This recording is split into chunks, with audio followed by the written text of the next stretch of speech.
Dans un communiqué rendu public dimanche 15 mai 2022, le Mali a annoncé son retrait du G5 Sahel et de sa force militaire anti-djihadiste pour protester contre le refus qui lui est opposé d'assurer la présidence de cette organisation régionale formée avec la Mauritanie, le Tchad, le Burkina et le Niger. L'instrumentalisation d'une institution comme le G5 Sahel,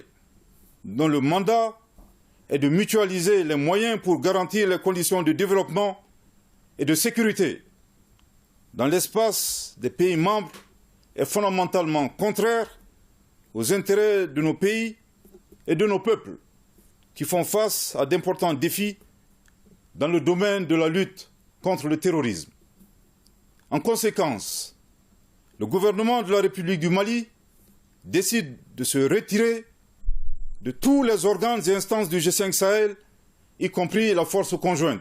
À l'origine du courroux de Bamako contre le G5 Sahel, la conférence des chefs d'État de l'organisation initialement prévue en février 2022 à Bamako. Cette dernière aurait dû marquer le passage de témoins entre le Tchad et le Mali à la tête de l'institution de lutte contre le terrorisme, mais entre la précédente conférence en février 2021 à Djamena et celle-ci, le Mali a connu un second putsch en mai 2021 avec la mise à l'écart des autorités civiles de transition qui a grandement compliqué les relations avec ses partenaires. En effet, aucun texte juridique du G5 Sahel ne prévoit des restrictions contre un État membre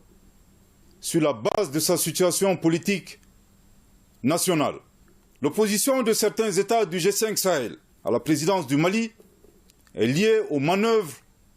d'un État extra-régional. Le G5 Sahel a été créé en 2014 et sa force anti-djihadiste lancée en 2017 avec près de 5000 militaires. Les coups d'État au Mali et au Burkina Faso mettent à mal sa capacité opérationnelle selon les Nations Unies.